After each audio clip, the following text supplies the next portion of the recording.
Once upon a time, the Vault Hunters played a game. The world is on the brink of going boom boom. This is our most desperate hour. Unless we make a stand here and now, we gonna die. Now. Roll for initiative! What's initiative? It says which order we attack in. I punched the initiative. What's going on? I wasn't paying attention. Tina, why don't you start over? Welcome, fine ladies, to your first session of the most coolest game in the world, Bunkers and Badasses! As your bunker master, I will be spinning today's tale of fantasy and... Wait, why the hell are we playing this kids game? Oh, maybe because... Shut the hell up, Morty! Tina? She's right, though. Shut up. While our vault hunting buddies beat the slamma-jamma out of that Hyperion informant downstairs, I thought we could play a game. Now, pick your characters. You got the Necromancer, the Commando, the Siren... Siren. Dibs. My siren's name is Brick, and she is the prettiest. Tina, why don't we just start now and figure that out later? Come on, girl. You know we gotta wait for Roland before we start.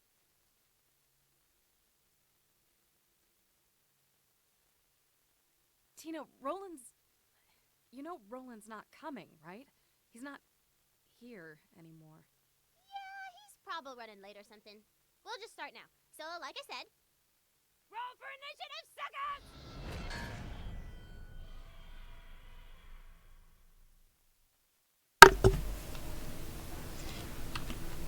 You arrive at the docks of Flame Rock Refuge. This place used to be really nice, until the handsome sorcerer messed everything up. I say we head toward the town to investigate. Greetings and salutations, everyone.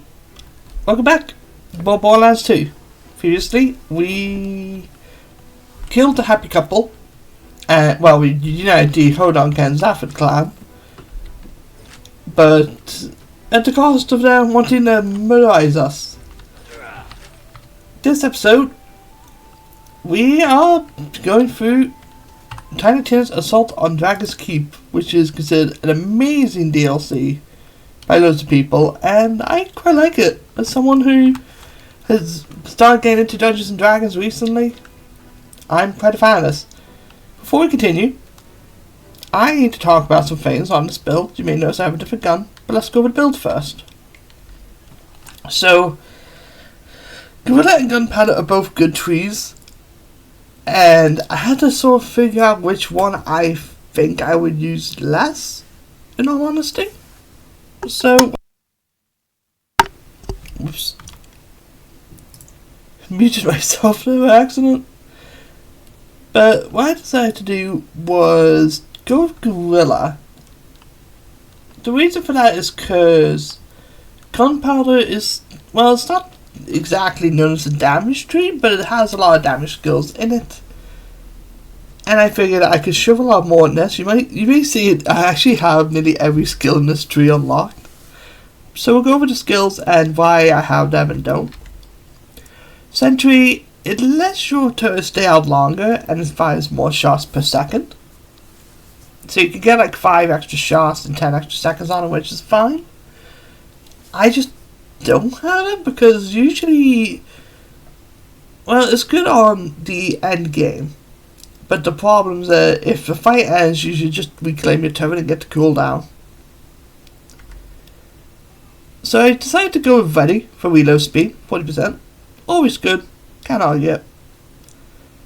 It is a very simple skill, but it helps out with TDO weapons and some other stuff. Next, I chose Laser Sight. I will show exactly how this works, but essentially your turret's not really more accurate. It just lets you know what your turret is going to be shooting at, which is okay. Like, it's not a skill. Instead of Laser Sight, I would just choose Willing, which improves your shield recharge rate and delay by a big amount. It's kind of weird. Survival gives you really good shield recharge, and this tree does it as well. It's like they want you to go Gorilla and Survival, and that's not a bad idea. But next is Evil. Damage your enemy causes us to regenerate health for a few seconds. This effect does not stack multiple times. It regenerates 1.6 your maximum health per second. And you're always going to be damaging something, so you might as well have it. Next is Scorched Stuff. Your turrets just fire rockets now. Well, they still shoot bullets, but they also shoot rockets. Why not? You know? More damage for the turret. And next is Onslaught. Okay, enemy increases movement speed and gun damage for a little while, which is fine. You know, 30% gun damage, 60% movement speed, allows you to move about. And next is Grenadier. This skill just gives you 1 extra grenade for every point you put into it. So if you take a look at our grenade count, we have 15 grenades, which is crazy. Actually, you can get a lot of fastballs, a lot of singularities. Grenadier is great for him because there's a lot you could get. Just so much. Crisis Management. You gain increased gun damage and melee damage while your shields are depleted. Yeah, with Gorilla, your shields are probably going to be down a lot, so you might as well have that. Like extra gun damage and melee damage, Axe is not really a melee character, but if you were to go melee, this would help. And finally, Double Up. It has a second gun to your saber turret that changes both of the guns on your turret to fire slag rounds. It's basically a bread and butter slag build. You know, like if you want to have something slagged, use Gorilla. And I do recommend Gorilla in the end game, so you don't have to always swap to a slag gun. Now, as for the guns today, you may have saw I had something that we didn't really show in the Let's Play, and that's because we are using pearlescents for this. Pearlescents come back in Borderlands 2, and this is the earliest we can get them by a huge margin. There's 2 different types of pearlescents in this game. There's Generation 1 pearlescents and Generation 2.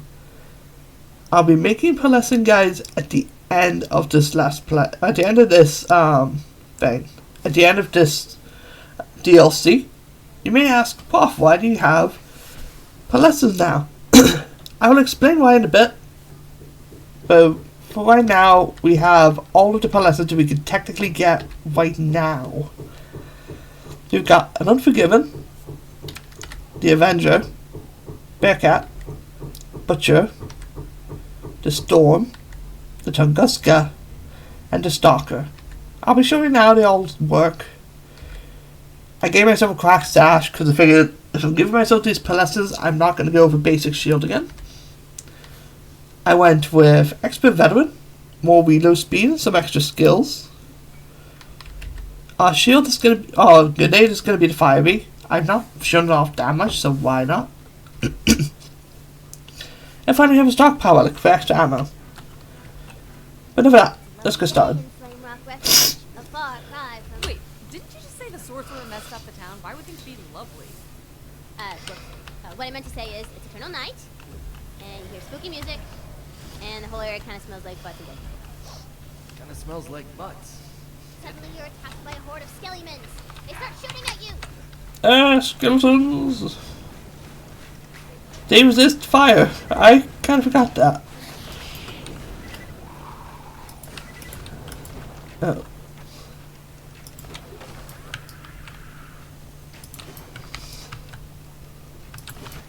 But skeletons, they could have their heads shot off of them.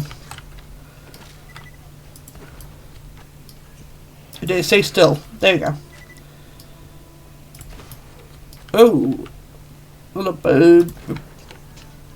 Don't forget, it's just bad. The sort of things that pilots do come back in this game, they're not like Borderlands 1, where there's this incredibly cool thing you could get. Most pilots in Borderlands 2 just aren't really good, you just hunt them because they're rare.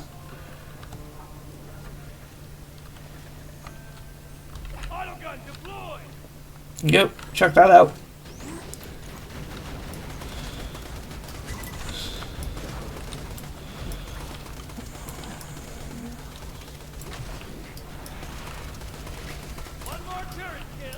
Yeah, I was debating for a while if I wanted to use pearlescents for this specific Let's Play, but this is the earliest you can get pearlescents in the game.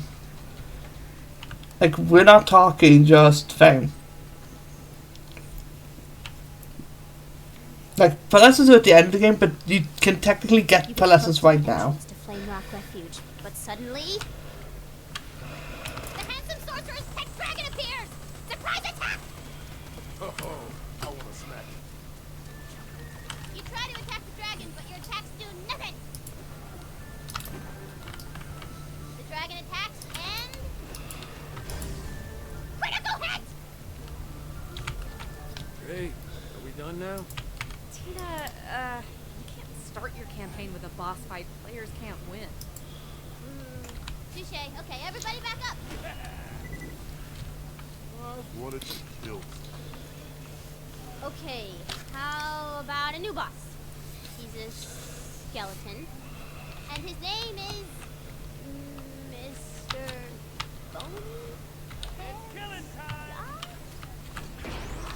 Mr. Bony. Does that work? This pleases me. Yep, new boss, Mr. Bodypads guy.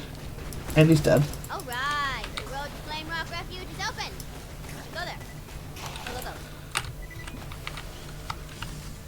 Ow.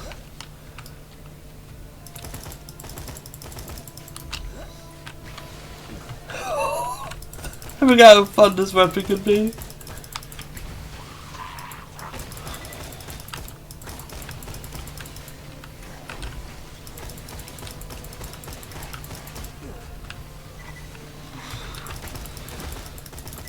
Oh, Skeletars. You need to down them and then take the sword out of the back. That's how you kill them. Here you go. This is how Actor's move speed can go. He can run really fast if you get a good, if you keep your kills up. Whoop. Oh, I love this. I do not regret my choice to get myself pearlescence now. Yeah, I'll be covering. Well, I won't be covering every pearlescence at the end of this DLC. In fact, we'll probably be covering them at the end of the Let's Play. Because all the pearlescence I have right now, I can get. It just requires luck. And an incredible amount. And before you guys say, you've had so much luck with the guide so far, I don't think I'm going to have that much luck. For Fane. That'd be crazy. Like, absolutely insane. Ooh.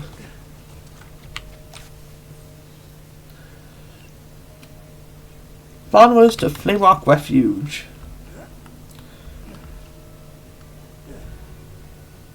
You've entered the town of Flame Rock Refuge. In the distance, you see the town's scouting blimps, always alert in case of battles and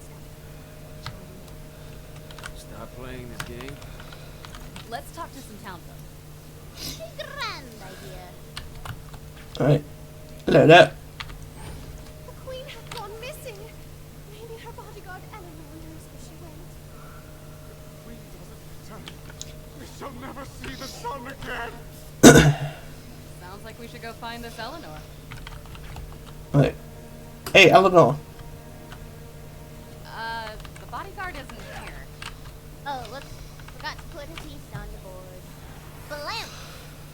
Girl looks like she got a problem. I'd punch her, problem. I talked to him. In character, of course.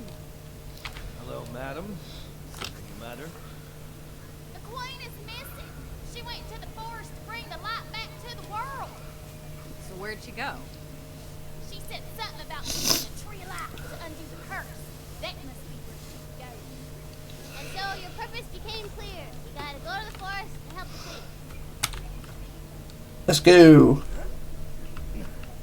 One sec. I'll be right back.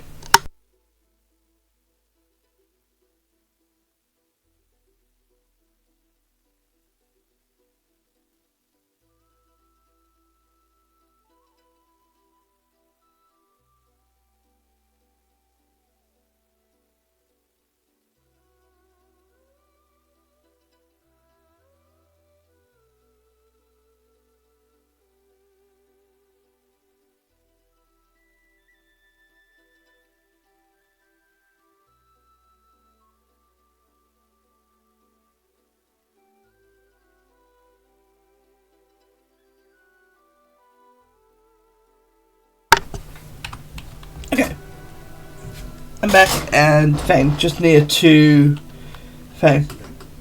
just need to take a hay fever tablet. Just a precaution. Now, one thing I want to show. Every DLC so far has a serve vendor. And this DLC does have one. I thought it was right up here.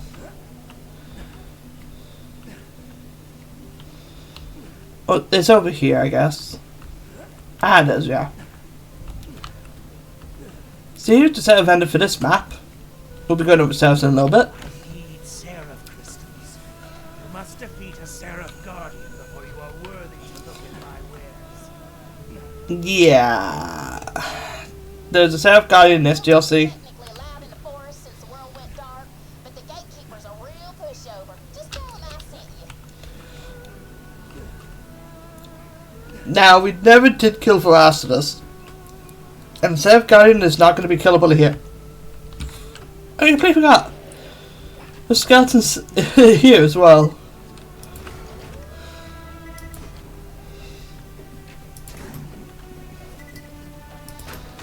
There we go. Uses this vein like a shotgun.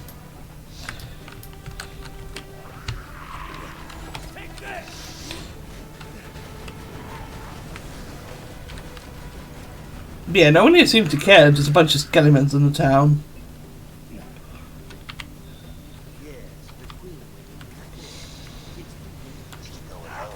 I shall accompany you. Just 1 second now. Whoop, time out. I gotta take it. This Tina. It's Mr. Tor! Nina! Put me in the cave! Okay, the gatekeeper is now Mr. Tor. Wow! I had to say you wow! So I'm a gatekeeper, huh? In that case, you gotta prove your badass, dude. Ask me. First task, blow up the village's scouting clips with the fire ribbon. Because reasons! Alright. Well, we don't actually have a fire weapon. Instead, what we're going to do is use the next best thing, being a fire barrel.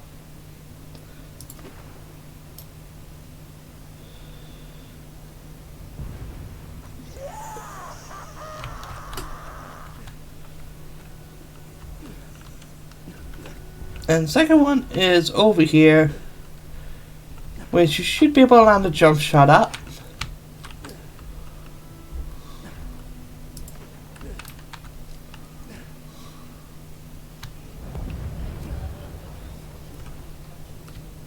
We just destroyed the village's only way to see approaching threats. We had no reason to do that. Fantasy! Alright, badass task 2! Go to the town's tavern. Alright.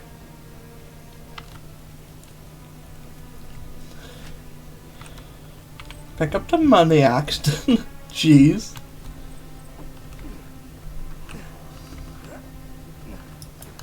Whoops. Accidentally left clicked.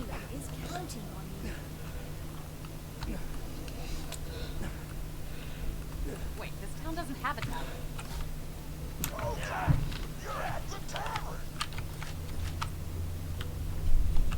Our owner has a problem. Talk to her. Hey, baby, I'm hung like a vault monster. So it's hard to find and ultimately disappointing? That's what she said. Hey, adventurer. It's closing time. These idiots can't take a hint. Could you throw them out for me? Don't be afraid to get rough. Thanks, sugar. Oh, come on, all right. I'm sorry. I'll never say nothing douchey again, I promise. Bitch! That is unacceptable. Chase him down. Punch him so hard he explodes. He's getting away. Tina, this makes no sense. Torg is ruining your campaign. I'm having fun. Well done. You're now badass enough to survive the forest. I'll once again be right back.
Now my nose is deciding to one just terribly.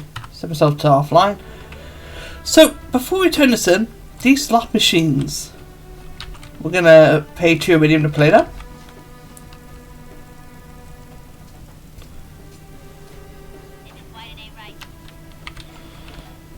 I'm not taking that. So, there's all sorts of stuff you can get. 3 bars gets you some Iridium back. Cupcakes, I think, give you a green. Teapot gives you blue. The dynamite, or the psycho blows you up. The dynamite, I think, chucks out a grenade. But if you get 3 of these purple vault symbols, you gain a purple, legendary, or a pearlescent. This is the earliest you can possibly get them. If you were to get a pearlescent through some incredible luck at Vayne at level 1, it would be level 35.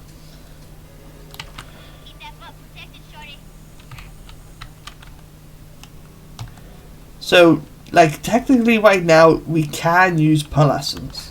That is why I'm using a pearlescent build right now, because I figured it might just be better to do that. Well, we have access to pearlescents. It's just all luck based. The only other way to get them is... yeah, the only other way is in Ultimate Ball Hunter mode. Greeting! Am I right?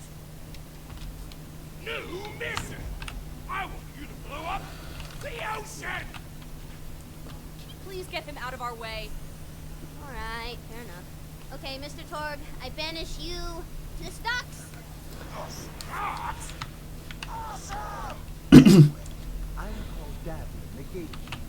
I shall open the way to the forest. You will not survive the horrors of the forest on your own. I shall lead you inside and serve as a guide.